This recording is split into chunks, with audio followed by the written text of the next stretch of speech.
ఎలా పూజలు చేసుకోవాలో కూడా వీడే డిసైడ్ చేస్తాడండి. నువ్వు దేవుడిని నమ్మవు కదా, నమ్మనప్పుడు పక్కకు జరిగిపో.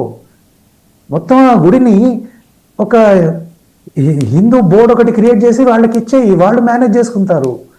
నమ్మకం. ఇప్పుడు ఒక డాక్టర్ ఉన్నాడండి, వాడికి డాక్టరే కాదు, వాడి చేతిలో పోయి ట్రీట్మెంట్ పెట్టడం ఏంటి అంటే ఈ సిస్టమే. అంటే వీడు ఆ సిస్టంలో ఉంటాడు, దాన్ని మేనేజ్ చేస్తాడు, ప్లస్ హిందువులకి అపాయం కలిగిస్తాడు, దాన్నే నాశనం చేయడానికి. అంటే లోపట ఉండి నాశనం చేయడం అన్నమాట సనాతన ధర్మాన్ని, సాంప్రదాయాన్ని.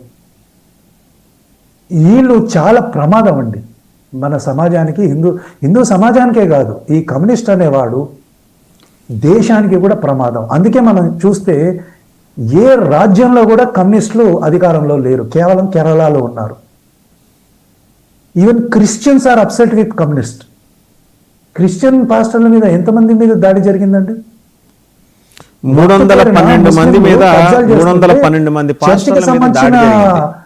ఇది కూడా వాళ్ళు కబ్జా చేస్తున్నారు కదా. భాస్కర్ రాజు గారు 312 మంది క్రిస్టియన్ పాస్టర్స్ మీద దాడి జరిగింది ఈ కాలంలో. సో మరి ఎవరి కోసం పనిచేస్తున్నారండి వీళ్ళు? అంటే క్రిస్టియన్స్ కానీ హిందువులు కానీ భారతదేశం పౌరులు కారా? వాళ్ళకు హక్కులు లేవా? ఎలా పూజ చేసుకోవాలో ఏం చేసుకోవాలో వాళ్ళే డిసైడ్ చేస్తారా? పోనీ డిసైడ్ చేయండి, మీరు కూడా నమ్మండి ఆ స్వామిని, సౌకర్యాలు కల్పించండి. డబ్బులు తింటున్నారు కదా, రకరకాల దోపిడీలు చేస్తూనే ఉన్నారు కదా. అక్కడున్న గోల్డ్ని దోచుకుంటారు, అక్కడి నుంచి వచ్చిన డబ్బుల్ని దోచుకుంటారు, ప్రజల స్కీమ్లకు వాడుకుంటారు. శబరిమల అనేది it is not a secular place అండి, ఇట్స్ ఎ రిలీజియస్ ప్లేస్. భక్తులు ఎవరైతే ఆ స్వామిని నమ్మారో వాళ్ళు వెళ్తారు. అంతేగాని ప్రతివాడు వచ్చేసి అక్కడికి వెళ్ళిపోవాలి, నా ఇష్టం వచ్చిన పని నేను చేసుకుంటా అంటే this is not a secular place, this is not a park. పార్క్లో ప్రతివాడు వెళ్ళి నా ఇష్టం వచ్చింది చేసుకుంటా అంటే చేసుకోవచ్చు, ఇవన్నీ దాన్ని కూడా ఎవరు ఒప్పుకోరండి. ఒక పార్క్ వెళ్ళి నేను నా ఇష్టం వచ్చింది చేస్తానంటే ఎవడు ఒప్పుకోడు. అలాంటిది గుడిలో అన్యమతస్థులు వెళ్ళడం, అన్యమతస్థులు వెళ్ళి అక్కడ పనిచేయడం, భక్తితో వచ్చిన వాళ్ళకి ఇబ్బంది కలిగించడం, ఇనుముడిని కాళ్ళతో తొక్కడం, ఏంటండి ఇది?